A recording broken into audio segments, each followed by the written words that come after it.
Okay, we're back, and I'm going to continue working on my sky.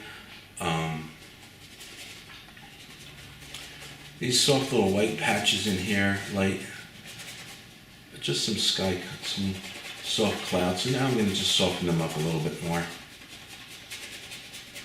It's very important, whether you're painting a landscape or seascape, to establish your sky tone right away,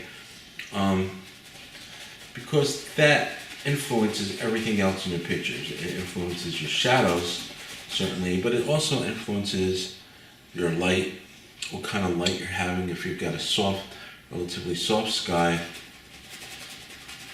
you don't want your grass and your tree colors are going to be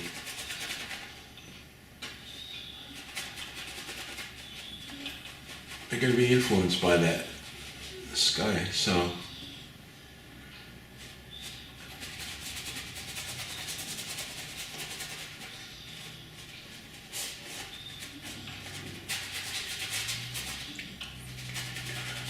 I could come back later and certainly make those clouds a little bit more distinct, but for the time being, we're good for that. Okay. I don't want to lay too much dark in there yet because I want to work some of the water, and what will happen is if I do start laying in a lot of dark areas, it will, I have to work around it. So I'm going to build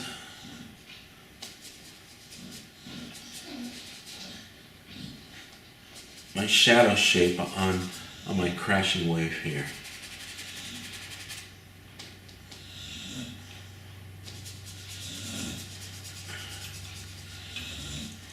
It's relatively darker than the rest of the wave and the rest of the water because the light source is sort of behind us here. But as I get up a little higher, I'm just going to take some of this light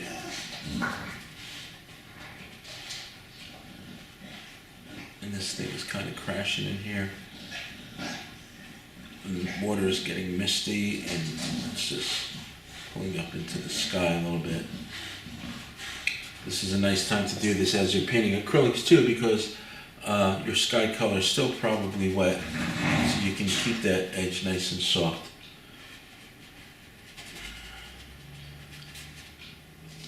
I'll work back some of the dark down into here as this comes across, and just gently we're going to blend it up into the rest of that wave.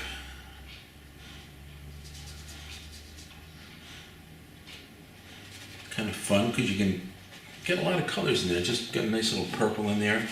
I'll shape that into here. As the light is reflecting into our sky and you have that rainbow of colors in there, equally our wave is really in its natural tone. This breaking part is kind of white or light in nature, so that prism is reflecting into that also. Get this nice and dark there. I'm going to get a small amount of phthalo green, some yellow, and it's going to be a little exaggerated right now, but that's okay because, again, I can always tone things down. You just want to get a little bit of this color. And the reason also that I'm making it a little exaggerated so I can see it. You know, I'll probably get some dark color back there, but I want to see where this is breaking down. So this is the wave turning over. You're seeing a time lapse here. This is something that happened before that. So this is turning over, and that occurred already in our picture. I'm going to just take a little bit of that yellow color and get it in here.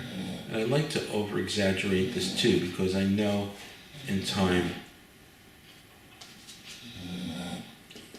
I'll break that color down, but it's nice to just know where it is.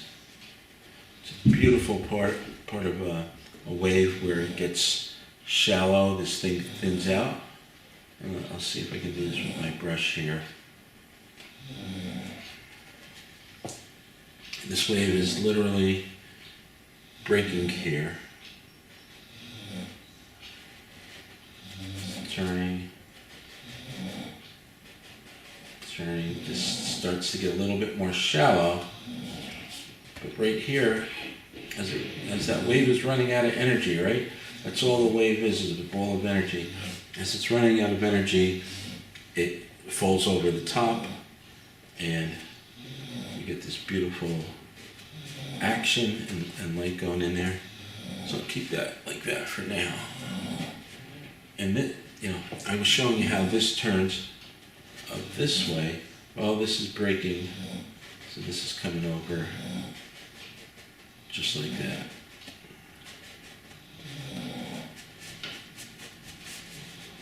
And then, boom. It hits, splashes up, and combination of water and air gives us this beautiful aeration. Okay. We're going to jump into some of this water. Now, this too can get a little bit muddy. We don't have to. In fact, I'm going to go back to my big brush because I want to lay this in fast. From here to here, right, that might be 30, 40 yards, who knows, but it's going to change in tone. So, especially right underneath, you're probably going to get a little bit of a deeper shadow, the area that's closest to the wave. So, I'm just going to mix in some of these colors I have here, see what I get out of it. This green is really going to come in handy.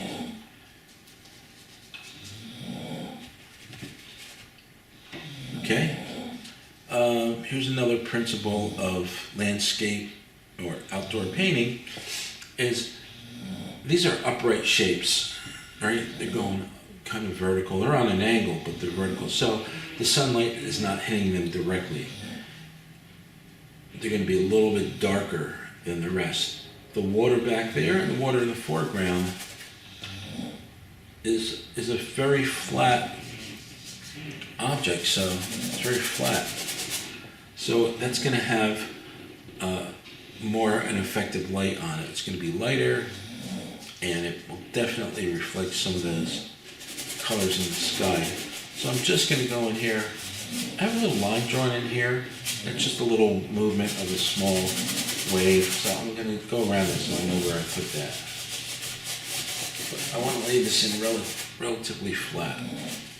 This water later on is going to crawl up the edge of that wave, but we'll get that later. In the meantime,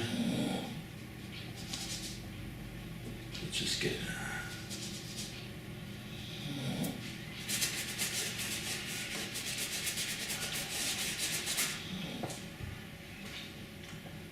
key here is we don't want to get it too light, or else we don't save room in there to put our highlights.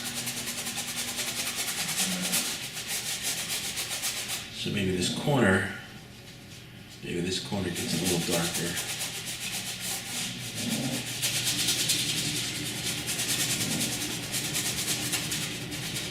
When we go from left to right, you got to remember there's nothing flat about it. That color shifts. If you look outside, next time you're outside,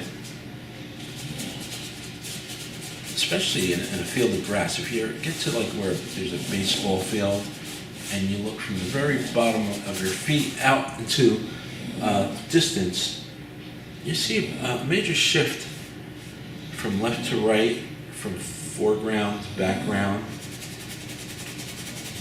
We need to create that effect equally when we paint.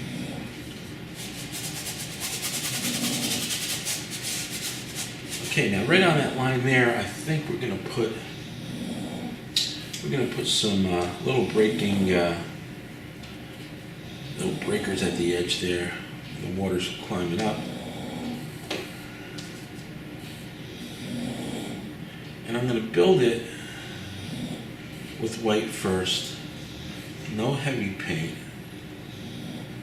Just enough that it's on there, because I need to get some shadow underneath. You see that I'm not being that perfect with it. I can get some highlights in later. Just want to get the feeling that water's moving across.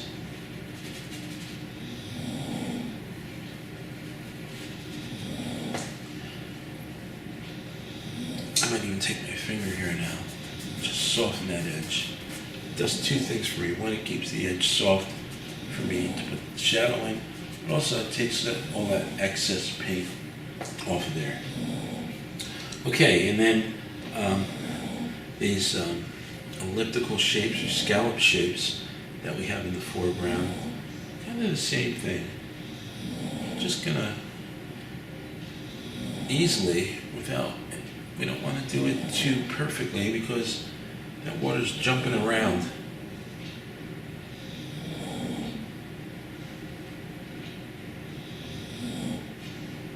Sometimes I can get that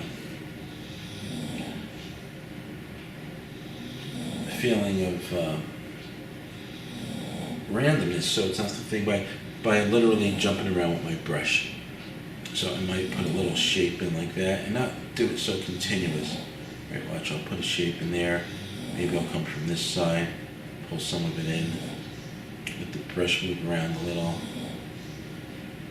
And you get some nice things there that you didn't plan on. Just let the randomness of the pressure on the brush set things up. Get a little bit of color. This white here, because as this comes forward, it's picking up a lot of sand color. So, well, later on we'll curl this white up the edge of that rock. For now, I'm just going to leave it just as is. And I'll work on those shapes a little bit more.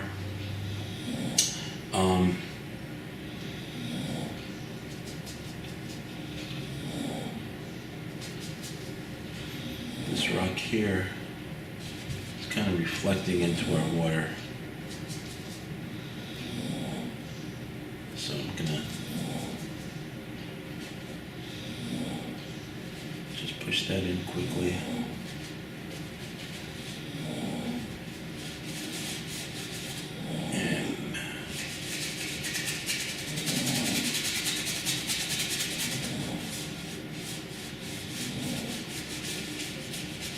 Another thing it does too is it solves the problem of this corner. So I can pull this tone over a little bit. Maybe that water's shaping it in. But we still are in our block building part of our painting. We haven't established, we're not ready to put any of the details in yet. We're just getting some of those basic shapes in. Okay, I'm going to take a break for a second because I have to shut this off, keep another 15 minutes, and we'll be back.